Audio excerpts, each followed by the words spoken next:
পার্থায় প্রতিবোধিতাং ভগবতা নারায়ণন স্বয়ং বেশেন গথিতাং পুরাণ মুনিনা মধ্যে মহাভারতম অদ্বৈতমিত বর্ষিণীং ভগবতীং অষ্টাদশধৈনং অম্বলমনু সুন্ধধামি ভগবদ্গীতে ভবদেশিনীম।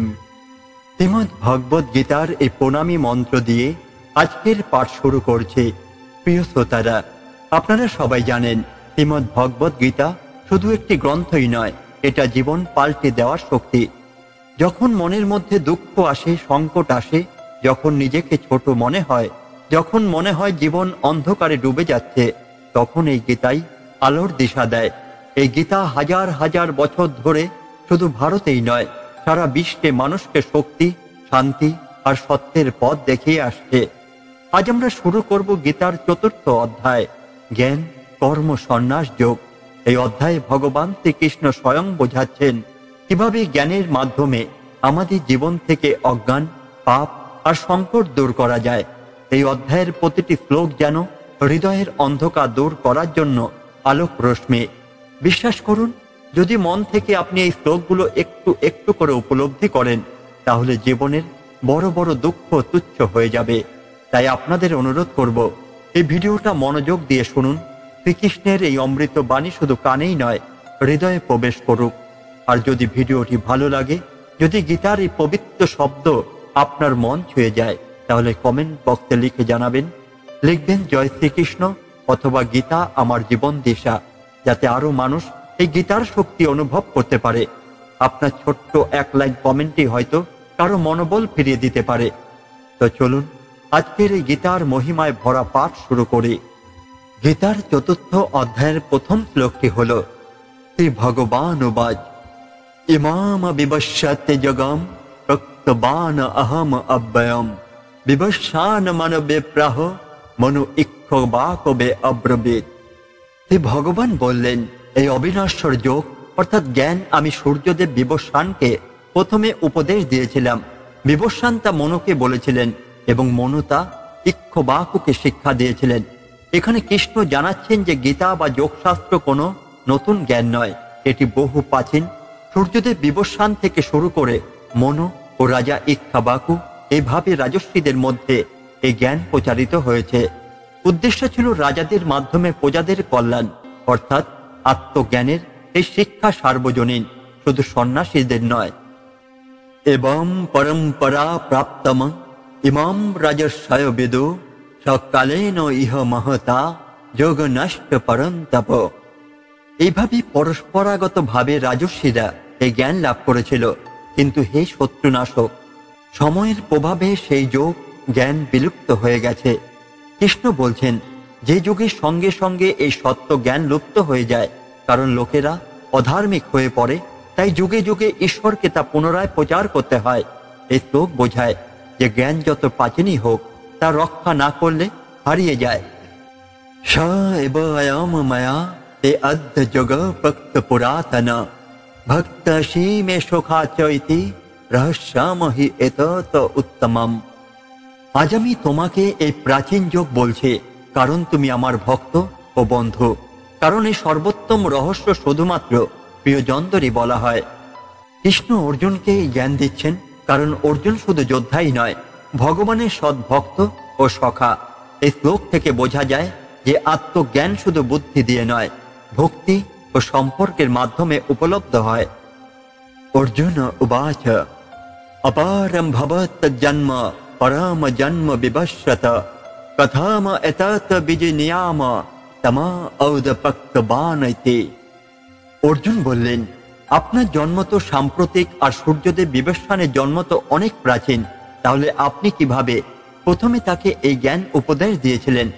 অর্জুন এখানে খুব গুরুত্বপূর্ণ প্রশ্ন তুলছেন। তিনি বিভ্রান্ত যে কৃষ্ণ মানুষ রূপে জন্ম নিয়েছেন, অথচ দাবি করছেন প্রাচীন কালে সূর্যদেবকে জ্ঞান দিয়েছিলেন। এই প্রশ্নের উত্তরেই কৃষ্ণ নিজের দিব্যতা প্রকাশ করেন। হে ভগবান উবাচ বহূনি মে ব্যতীতানি জন্মানি তবচ্চ অর্জুন তানি অহম বেদ সর্বাণি ন তম বেত্তু পরন্তপ।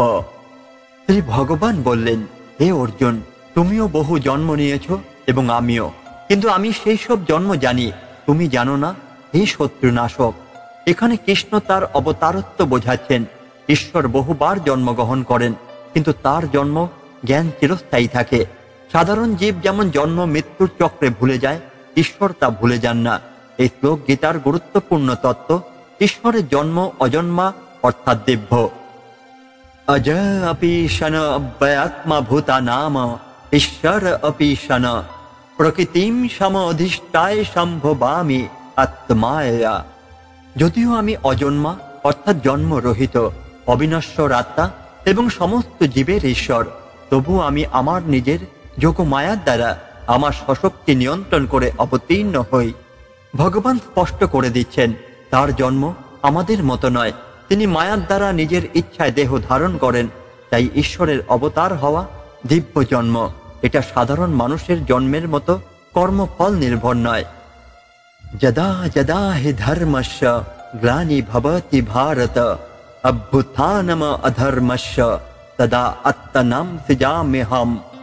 হে ভারত, যখনই ধর্মের হানি ঘটে এবং অধর্মের উন্নতি হয়, তখনই আমি নিজেকে অবতীর্ণ করি।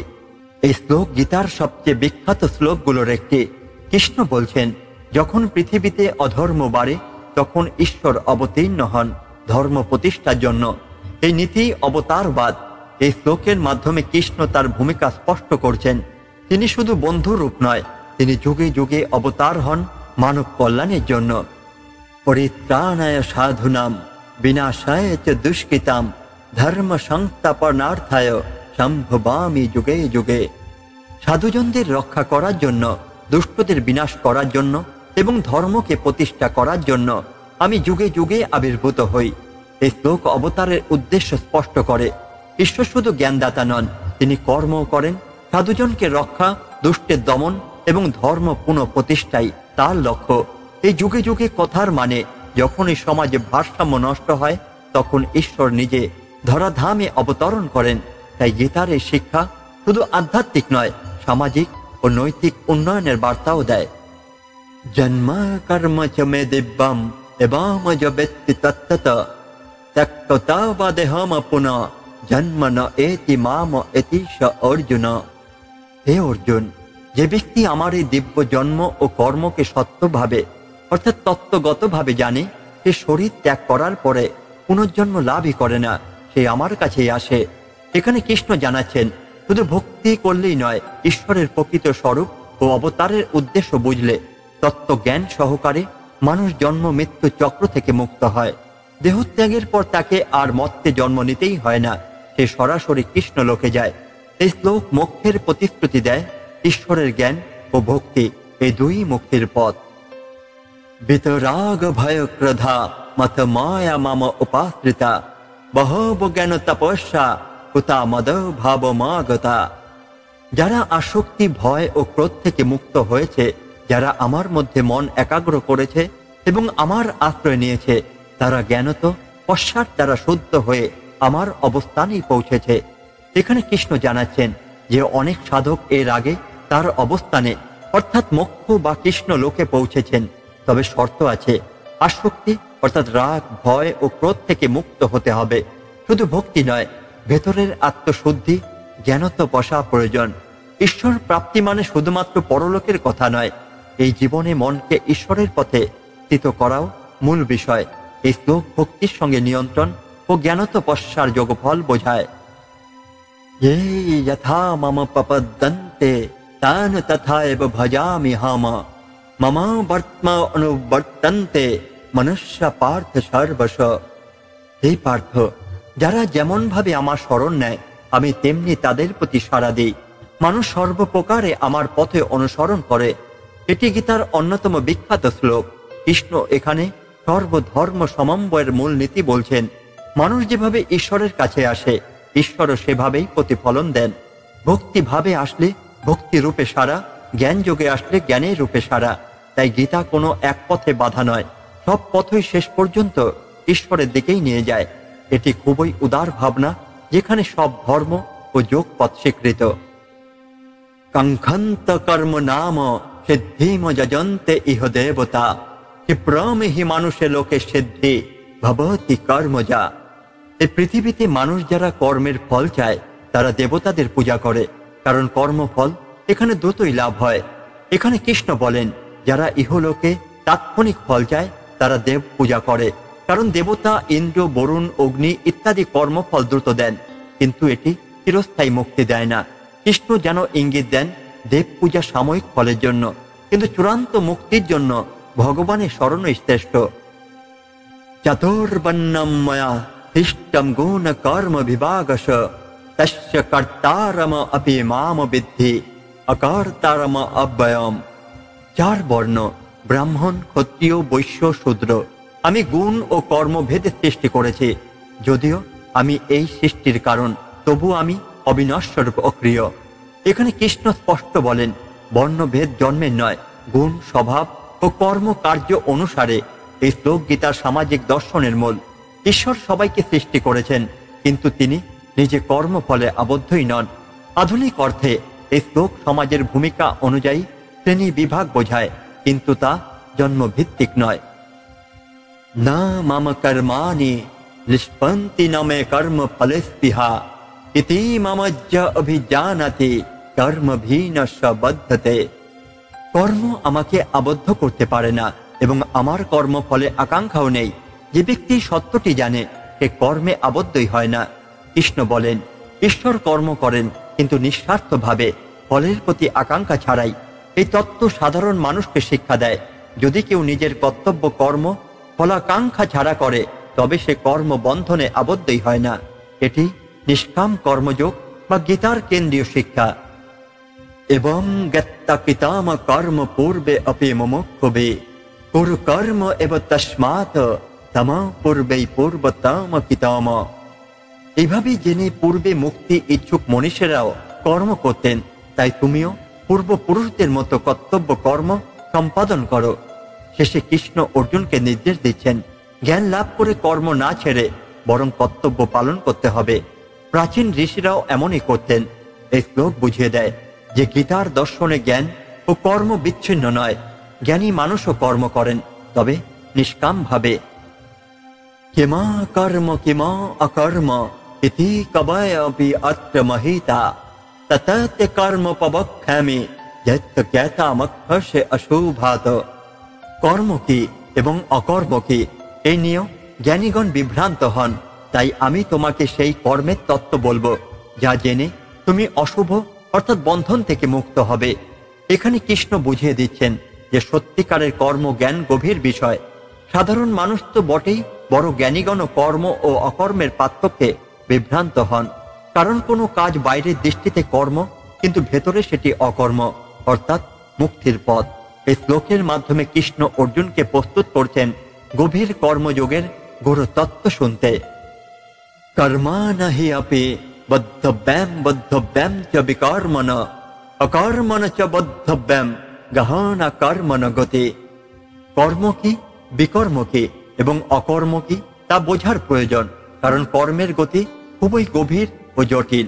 কৃষ্ণ স্পষ্ট করেন, শুধু কাজ করলেই কর্ম নয়, কর্মের প্রকৃত স্বরূপ বুঝতে হবে। কোনটা ধর্মময় কর্ম, কোনটা অধর্ম অর্থাৎ বিকর্ম, আর কোনটা নিষ্কাম কর্ম অর্থাৎ অকর্ম। এই জ্ঞান ছাড়া কর্ম করলে তা বন্ধন ডেকে আনে। এই শ্লোক কর্মতত্ত্বের মূল রহস্য উন্মোচনের সূচনা। কর্মাণি অকর্মজ পশ্যেত অকর্মণি চ কর্মজ স বুদ্ধিমান মনুষ্যেষু স যুক্ত কৃতস্ন কর্মকৃত। যে ব্যক্তি কর্মের মধ্যে অকর্ম দেখে এবং অকর্মের মধ্যে কর্ম দেখে, সেই মানুষের মধ্যেই জ্ঞানী, সেই সকল কর্ম সম্পাদন করে থাকে। এই শ্লোক গীতার অত্যন্ত গভীর তত্ত্ব। কৃষ্ণ বলেন, সত্যিকার জ্ঞানী সেই ব্যক্তি যে বাইরের কর্মের মধ্যে ঈশ্বর চেতনার কারণে বন্ধনহীনতা অর্থাৎ অকর্ম দেখে। আবার যে বসে আছে কর্মহীন মনে হলো, তার মনে যদি কামনা বাসনা থাকে তবে সেটাই প্রকৃত কর্ম, অর্থাৎ নিষ্কামভাবে কর্ম করাই মুক্তির পথ। বাইরের ক্রিয়া নয়, ভেতরের মনোভাবই প্রকৃত কর্মের মাপকাঠি। যস্য সর্বে সমারম্ভা কাম সংকল্প বর্জিতা জ্ঞানাগ্নিদগ্ধ কর্মাণাম তম আহি পণ্ডিতাম বুধা। যার সমস্ত কর্ম কামনা ও সংকল্প শূন্য এবং যার সব কর্ম জ্ঞানের অগ্নিতে দগ্ধ হয়েছে, জ্ঞানীগণ তাকেই পণ্ডিত বলেন। এখানে কৃষ্ণ বলেন, সত্যিকার পণ্ডিত বা জ্ঞানী সেই যার সব কাজ কামনা শূন্য। সে দেহগতভাবে কাজ করলেও মনে তার কোনো আকাঙ্ক্ষা নেই, তার সমস্ত কর্ম ঈশ্বর জ্ঞান দ্বারা দগ্ধ। যেমন আগুন সবকিছু পোড়ায়, এই অবস্থা অর্জন করলে মানুষ কর্মের বন্ধন থেকে মুক্ত হয়। তবা কর্ম ফল অসঙ্গম নিত্য তৃপ্ত নিআশ্রয় কর্মাণি অভিপ্রবৃত্ত অবেন এব কিঞ্চিত করতি স। যে ব্যক্তি কর্মফলের আসক্তি ত্যাগ করেছে, সর্বদা তুষ্ট এবং নির্ভর শূন্য, সে কর্মে নিযুক্ত থেকেও আসলে কিছুই করে না। এই শ্লোকে কৃষ্ণ কর্মযোগে চূড়ান্ত আদর্শ দেন। যে ব্যক্তি কর্মফলের আশা ছেড়ে দিয়ে কর্ম করে এবং যার আত্মা সবসময় তৃপ্ত, সে বাইরের দৃষ্টিতে কর্ম করছে কিন্তু আসলে কিছুই করছে না, কারণ সে বন্ধনে পড়ছে না। এটাই গীতার কর্মে নিযুক্ত থেকেও অকর্মে অবিচল থাকা তত্ত্ব। নেই আসে যত চিত্ত আত্মা ত্যক্ত সর্ব পরিগ্রহ শরীরম কেবলম কর্ম করবন না অপ্নতি কিলবিষম। যিনি কামনা শূন্য মন ও আত্মায় সংযত এবং সব ভোগবস্তুর আকাঙ্ক্ষা ত্যাগ করছেন, তিনি কেবল দেহ ধর্ম অনুযায়ী কর্ম করেও পাপে জড়ান না। এখানে কৃষ্ণ বলছেন, যে ব্যক্তি আসক্তি ছেড়ে দিয়ে শুধুমাত্র জীবনের প্রয়োজন অনুযায়ী কর্ম করেন, যেমন শরীর চালানোর জন্য প্রয়োজনীয় কাজ, তিনি কর্মফলে আবদ্ধই হন না। এই অবস্থায় নিষ্কাম কর্মযোগের আদর্শ, যেখানে কাজ আছে কিন্তু বন্ধন নেই। যদৃচ্ছা লাভ সন্তুষ্ট দ্বন্দ্ব অতীত বিমৎসর সমসিদ্ধ অসিদ্ধ চ চিত্তা অপি ন নিবদ্ধতে। যিনি সৎপ্রাপ্ত তাতেই সন্তুষ্ট, সুখ দুঃখে দ্বন্দ্ব অতিক্রম করেছেন এবং ঈর্ষা শূন্য, তিনি কর্মে সাফল্য বা ব্যর্থতা সমভাব ধারণ করেন এবং কর্ম করেও বন্ধন মুক্ত থাকেন। এই শ্লোকে কৃষ্ণ সেই কর্মযোগী চরিত্রে চিত্রণ করছেন, যিনি বাইরের অর্জনে নয়, অন্তরের শান্তিতে তৃপ্ত। সুখ দুঃখ লাভ ক্ষতি দ্বন্দ্ব তাকে স্পর্শই করে না। এই সমত্ব বোধ থাকলে কর্ম কখনো বন্ধনের কারণে হয় না। গীতার সমত্বের শিক্ষা এখানে স্পষ্ট। গত সঙ্গস্য মুক্তস্য জ্ঞান অবস্থিত চেতস যজ্ঞায় আচরত কর্ম সমগ্রম প্রবিলেয়তে। যিনি সকল আসক্তি ত্যাগ করছেন, মুক্ত হয়েছেন এবং জ্ঞানে অবস্থিত চিত্ত নিয়ে যজ্ঞ ভাবাপন্ন কর্ম করেন, তার সমস্ত কর্ম বিলীন হয়ে যায়। এখানে কৃষ্ণ বলেন, সত্যিকারের কর্ম তখনই বন্ধনহীন হয় যখন তা যজ্ঞরূপে করা হয়, অর্থাৎ নিজের জন্য নয়, ঈশ্বর বা সমাজের কল্যাণের জন্য কর্ম করা। এই যজ্ঞ ভাবপূর্ণ ও পাপের ঊর্ধ্বে উঠে মুক্তি দেয়। কর্ম তখন আর বন্ধনই সৃষ্টি করে না। ব্রহ্মা অপর্ণম ব্রহ্ম হবি ব্রহ্মাগ্ন ব্রহ্মণাহুতম ব্রহ্ম এব তেন গন্তব্যম ব্রহ্ম কর্ম সমাধিনা। যিনি যজ্ঞের অর্ঘ্যকে ব্রহ্ম জ্ঞান রূপে দেখেন, আহুতি ও যজ্ঞের অগ্নিকে ব্রহ্ম জ্ঞান রূপে দেখেন এবং ব্রহ্ম জ্ঞানে অবস্থিত হয়ে যজ্ঞ করেন, তিনি ব্রহ্মত্ব প্রাপ্ত হন। এটি গীতার গভীরতম জ্ঞানযোগের শ্লোক। কৃষ্ণ এখানে বলেন, জ্ঞানী ব্যক্তি যজ্ঞের প্রতিটি অংশকে ঈশ্বর জ্ঞানে দেখেন। দাতা দান, গ্রহণকারী অগ্নি সবই ব্রহ্ম। এই সম্যক জ্ঞান নিয়ে কর্ম করলে কর্ম বিলীন হয়ে যায় এবং মানুষ ঈশ্বর লাভ করে। এই শ্লোক আধুনিক দর্শনে অর্থাৎ সর্বত্র ব্রহ্ম বুদ্ধি প্রতিষ্ঠার মূল। দৈবাম এব অপরে যজ্ঞাম যোগেন পর্যুপাসতে ব্রহ্মাগ্ন অপরে যজ্ঞম যজ্ঞেন এব উপযোহতে। কেউ কেউ দেবতাদের উদ্দেশ্যে যজ্ঞ করেন, আর অন্যরা ব্রহ্ম জ্ঞানরূপ অগ্নিতে আত্মজ্ঞানরূপ যজ্ঞ দ্বারা আহুতি দেন। এখানে কৃষ্ণ দুই ধরনের সাধনার কথা বলছেন। সাধারণ মানুষ দেব পূজা করে যজ্ঞ করেন, দৈব যজ্ঞ, কিন্তু জ্ঞানীরা নিজের ইন্দ্রিয় ও মনকে ব্রহ্ম জ্ঞানের অগ্নিতে আহুতি দেন, অর্থাৎ বাইরের ক্রিয়া ছেড়ে অন্তরের জ্ঞান সাধনাই তাদের যজ্ঞ। এই শ্লোক থেকে বোঝা যায় গীতার যজ্ঞ তত্ত্ব বহুমাত্রিক, বাহ্যিক, অভ্যন্তরীণ।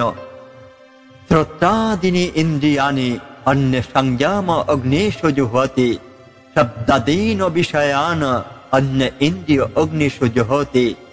কেউ কেউ শ্রবণ ইত্যাদি ইন্দ্রিয়গুলো সংযম স্বরূপ অগ্নিতে আহুতি দেন, আবার কেউ শব্দ ইত্যাদি ইন্দ্রিয় বিষয়গুলো ইন্দ্রিয় রূপ অগ্নিতে আহুতি দেন। এই শ্লোকে কৃষ্ণ বোঝাচ্ছেন, ইন্দ্রিয় নিয়ন্ত্রণও এক প্রকার যজ্ঞ।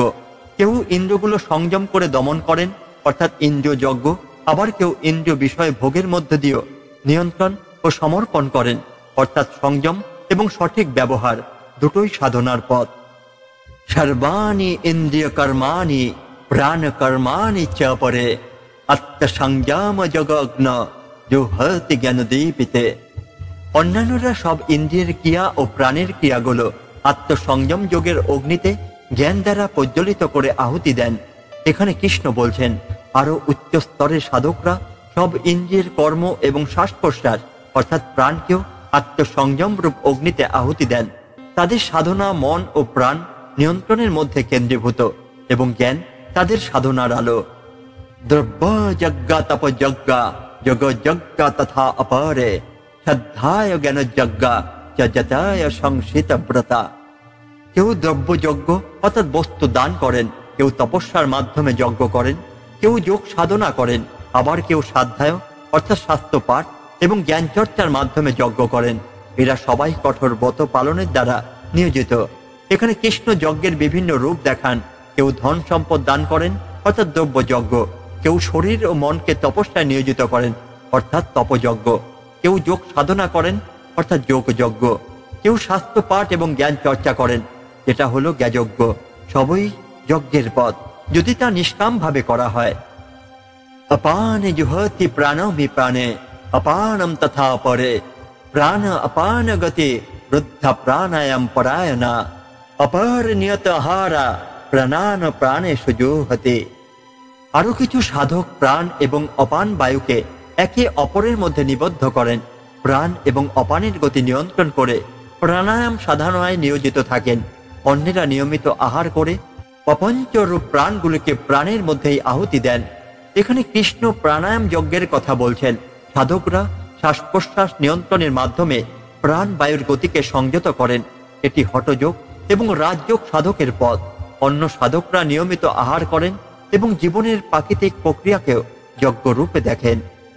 সর্বে অপি এতে যজ্ঞবেদ যজ্ঞ খপিত কলমষা যজ্ঞস্থিষ্ট অমৃত ভুজ জানতি ব্রহ্ম সনাতনম। এইসব যজ্ঞজ্ঞ ব্যক্তি যাদের পাপ যজ্ঞ দ্বারা ধ্বংস হয়েছে তারা যজ্ঞের অবশিষ্ট অমৃত পান করে চিরন্তন ব্রহ্ম লোকে যান। শেষ শ্লোকে কৃষ্ণ বলেন, যজ্ঞ ব্যক্তি অর্থাৎ যারা যজ্ঞের বিভিন্ন রূপের মাধ্যমে আত্মশুদ্ধি করেছেন তাদের সমস্ত পাপ দগ্ধ হয়েছে। তারা যজ্ঞের ফলে প্রাপ্ত আত্মিক শান্তি ও আনন্দ অর্থাৎ যজ্ঞ সৃষ্টামৃত ভোগ করে চিরন্তন ব্রহ্মতত্ত্বে প্রবেশ করেন অর্থাৎ মুক্তি লাভ করেন। নয়ামলক অস্তি অযজ্ঞস্য কুত অন্ন কুরুষোত্তমা। যারা যজ্ঞের অবশিষ্ট অমৃত ভাগ ভোগ করেন তারা চিরন্তন ব্রহ্মলোকে যান। হে কুরুবংশ শ্রেষ্ঠ, অর্জুনকে বলছেন যজ্ঞবিহীন ব্যক্তির জন্য এই জগতে কিছুই নেই, পরলোকের তো কথাই নেই। কৃষ্ণ এখানে যজ্ঞের মাহাত্ম্য বোঝাচ্ছেন। যজ্ঞ বলতে এখানে শুধু অগ্নিহোত্রই নয়, সব নিঃস্বার্থ কর্ম বোঝানো হয়েছে। যিনি নিঃস্বার্থভাবে যজ্ঞরূপ কর্ম করেন তিনিই মুক্ত হন। যে কর্মহীন বা স্বার্থপর তার জন্য এই দুনিয়া তো শান্তি নেই, পরলোকেও নয়। এই শ্লোক গীতার কর্মযোগের মূলে স্পষ্ট নির্দেশ দেয়। এবাম বহুবিধা যজ্ঞ বিতাতা ব্রহ্মণ মুখে কর্মজান বিদ্ধিতান সর্বান এবাম গতা বিমক্ষসে। এরূপ বহুবিধ যজ্ঞ ব্রহ্মার মুখে অর্থাৎ শাস্ত্রে বিসর্জিত হয়েছে। তুমি জেনে রেখো এরা সকলেই কর্মজ, এসব জেনে তুমি মুক্ত হবে।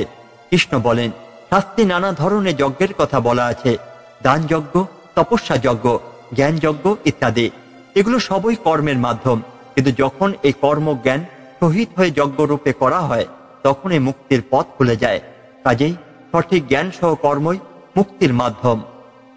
শ্রেয়ান দব্যময়াত যজ্ঞাত জ্ঞান যজ্ঞ পরন্তপ সর্বম কর্ম অখিলম পার্থ জ্ঞানে পরিসমাপ্যতে। হে পার্থ, দ্রব্য দানের যজ্ঞ অপেক্ষা জ্ঞান যজ্ঞ শ্রেষ্ঠ, কারণ এই শত্রু দমনকারী সমস্ত কর্মই পরিণামে জ্ঞানে নিঃশেষ হয়। এটি গীতার অন্যতম মৌলিক প্রশ্ন। কিন্তু বলছেন দান তপস্যা ইত্যাদি বাহিক যজ্ঞের থেকেও জ্ঞান যজ্ঞ অর্থাৎ সত্য উপলব্ধির জন্য সাধনা সর্বোৎকৃষ্ট, কারণ শেষ পর্যন্ত সব কর্ম জ্ঞানে লীন হয়। গীতার মূল শিক্ষা এখানেই, কর্মের পরিণতি জ্ঞান, আর সেই জ্ঞানই মুক্তি। তথা বিদ্ধি প্রণিপাতেন পরিপ্রশ্নেন সেবয়া উপদেক্ষন্তি তে জ্ঞানম জ্ঞানেন তত্ত্বদর্শিন। তুমি সেই জ্ঞান অর্থাৎ তত্ত্ব গুরুদের নিকট পানিপাত বিনীত প্রশ্ন ও সেবা দ্বারা জানো। সেই জ্ঞানীরা যারা তত্ত্বদর্শী তোমাকে সেই জ্ঞান উপদেশ দেবেন। এখানে কৃষ্ণ গুরু শিষ্য সম্পর্কে গীতার শ্রেষ্ঠ নির্দেশনা দিয়েছেন। আত্মজ্ঞান অর্জনের জন্য চাই বিনয়, সেবা এবং জিজ্ঞাসা। সৎ গুরুগণ যারা স্বয়ং তত্ত্ব উপলব্ধি করেছেন তারাই শিষ্যকে প্রকৃত জ্ঞান দেন। এই শ্লোক উপনিষদের শিক্ষার সঙ্গে সঙ্গতিপূর্ণ। যথা গত্তা না পুনঃ মহম এবম যশি পাণ্ডব জনা ভূতানি অশেষানি দক্ষি আত্মানি অথময়ী। এই জ্ঞান লাভ করলে হে পাণ্ডব, তুমি আর কখনো এমন মোহগ্রস্তই হবে না। এই জ্ঞান দ্বারা তুমি সমস্ত প্রাণীকে তোমার আত্মায় এবং আমাকে দেখবে।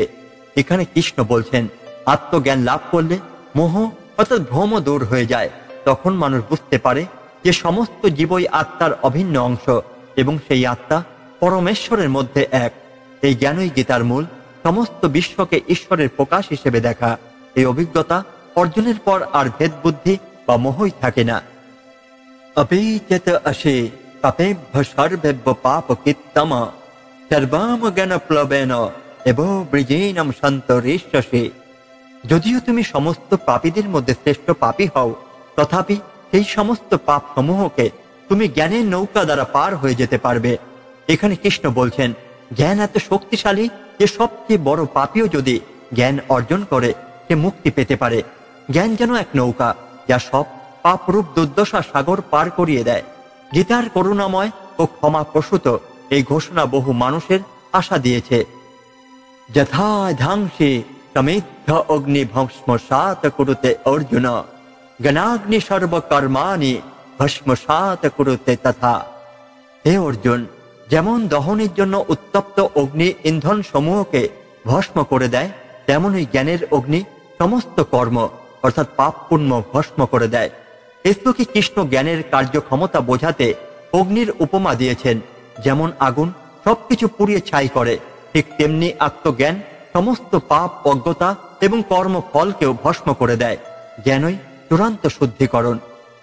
না হি জ্ঞানায়ন সদৃশ্যম পবিত্রম ইহ বিদ্যতে তৎস্বয়ং জগ সংসিদ্ধ কালেন আত্মানি বিন্দতে। এই জগতে জ্ঞানের মতো পবিত্র কিছুই নেই। সেই জ্ঞান যোগ সাধনায় সিদ্ধ হলে সময়ের সঙ্গে সঙ্গে আত্মার মধ্যে প্রকাশ পায়।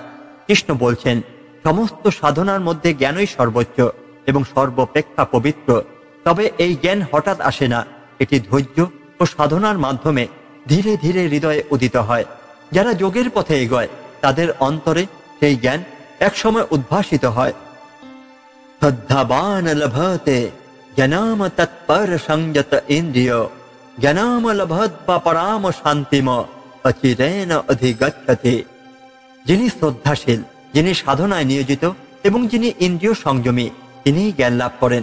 সেই জ্ঞান লাভের পর তিনি শীঘ্রই চরম শান্তি লাভ করেন। এখানে কৃষ্ণ জ্ঞানের জন্য তিনটি শর্ত বলছেন: শ্রদ্ধা, সাধনায় নিষ্ঠা, ইন্দ্রিয় নিয়ন্ত্রণ। এই গুণ সম্পন্ন ব্যক্তি জ্ঞান লাভ করে এবং তৎক্ষণাৎ জীবনের গভীর শান্তি ও মুক্তি অনুভব করে। অজ্ঞাত অস্ত্রদান চ সংশয়াত্মা বিনশ্যতে ন অয়ম লোক অস্তি ন পর ন সুখম সংশয়াত্মন। অজ্ঞ, অশ্রদ্ধাশীল এবং সন্দেহাত্মা ব্যক্তি ধ্বংস হয়। সন্দেহ পরায়ণ ব্যক্তির জন্য না এই জগতে না পরজগতে কোথাও সুখ নেই। এই শ্লোকে কৃষ্ণ কঠোরভাবে বলছেন, সন্দেহ আত্মাকে শেষ করে দেয়। জ্ঞান, বিশ্বাস এবং সিদ্ধান্তহীনতাহীন মন চাই, যে সন্দেহ বশত ঈশ্বর, গুরু কিংবা শাস্ত্রের উপর আস্থা রাখতে পারে না। এই জীবনও শান্তি পায় না, পরজীবনেও না। জগ সংনত কর্মাণম জ্ঞান সংচ্ছিন্ন সংশয়ম আত্মবন্তামন কর্মাণি নিবদ্ধন্তি ধনঞ্জয়। যিনি যোগের দ্বারা কর্ম ত্যাগ করেছেন এবং যিনি জ্ঞানের দ্বারা সন্দেহ ছেদন করেছেন, হে ধনঞ্জয়, কর্ম তাকে বাঁধতেই পারে না। কৃষ্ণ বলছেন, যে ব্যক্তি কর্মফলের আসক্তি ত্যাগ করে এবং সঠিক জ্ঞানে সমস্ত সন্দেহ কাটিয়ে ফেলে, তার জন্য আর কোনো কর্মফল বা পাপ পুণ্যের বন্ধনই থাকে না। সে স্বাধীন আত্মা হয়ে ওঠে। এই অবস্থাই মুক্তি। তস্মাৎ অজ্ঞান সম্ভূতমসিতস্তম জ্ঞান অসীনাত্মনা চিত্তা এনম সংশয়ম জগামাতিষ্ঠ উত্তিষ্ঠ ভারত। অতএব হে ভারত, তোমার হৃদয়ে যে অজ্ঞানের দ্বারা উৎপন্ন সন্দেহ আছে তাকে আত্মজ্ঞানরূপ তীক্ষ্ণ তরবারি দ্বারা ছিন্ন করো এবং যোগে স্থিত হয়ে উঠে দাঁড়াও। এই শ্লোকে কৃষ্ণ অর্জুনকে চূড়ান্ত জাগরণে আহ্বান করছেন। বলেন, তোমার হৃদয়ে সন্দেহ রূপ কাটা কেটে ফেলো জ্ঞানের অস্ত্র দিয়ে, কর্মযোগের পথে দৃঢ়ভাবে দাঁড়াও। এখানে উত্তিষ্ট শব্দের অর্থ শুধু শারীরিক ওঠা নয়, আত্মিক জাগরণ। এই অংশে কৃষ্ণ বোঝাচ্ছেন জ্ঞানই সর্বপাপ নাশক শক্তি। জ্ঞান পাপকে ছাই করে দেয়, সন্দেহ দূর করে, শান্তি এনে দেয়। কিন্তু এই জ্ঞান লাভের জন্য চাই শ্রদ্ধা, ইন্দ্রিয় সংযম ও সদ্গুরুদের থেকে শিক্ষা। সন্দেহী মন সর্বনাশ করে। তাই অর্জুনকে কৃষ্ণ বলছেন, সন্দেহ কাটিয়ে জ্ঞানের অস্ত্র দিয়ে নিজেকে জাগাও এবং যোগের পথে দৃঢ় হও। এই শ্লোকগুলো দিয়েই চতুর্থ অধ্যায় জ্ঞান কর্ম সন্ন্যাস যোগ শেষ হয়। আজকের এই চতুর্থ অধ্যায়ের পাঠ এখানে শেষ করলাম। ভগবান শ্রীকৃষ্ণ আজ আমাদের শিখিয়েছেন জ্ঞানই সেই অগ্নি যা সমস্ত পাপ পুড়িয়ে ছাই করে দিতে পারে। সন্দেহ আর অজ্ঞানতা আমাদের অন্তরের শত্রু, আর বিশ্বাস, জ্ঞান এবং যোগ এগুলোই আমাদের মুক্তির সোপান। প্রিয় শ্রোতারা, মনে রাখবেন, গীতা শুধু শোনা বা পড়ার জন্য নয়, হৃদয়ে ধারণ করার জন্য। এই শিক্ষা শুধু অর্জুনের জন্য নয়, এই শিক্ষা আমার, আপনার, আমাদের সকলের জন্য। আমাদের প্রতিদিনের জীবনের ক্লান্তি, দুঃখ, ব্যর্থতা এই সব কিছু থেকে মুক্তি পেতে হলে গীতার এই বাণীকে আমাদের অন্তরে স্থান দিতে হবে। শ্রীকৃষ্ণ নিজে বলেছেন, জ্ঞান লাভের জন্য শ্রদ্ধা চাই, সংকল্প চাই আর ইন্দ্রিয় সংযম চাই। যদি এই তিনটি জিনিস আমরা একটু একটু করে চেষ্টা করি, তবে গীতার আলো আমাদের জীবনেও আসবে। তো প্রিয়জনেরা, যদি আজকের এই পাঠ আপনাদের মন স্পর্শ করে, যদি গীতার এই বাণী আপনাকে নতুন শক্তি দেয়, তাহলে কমেন্ট বক্সে আপনার অনুভূতির কথা লিখে জানাবেন। লিখবেন, গীতা আমার প্রেরণা, অথবা আমি সন্দেহ কাটিয়ে জ্ঞানের পথে চলব।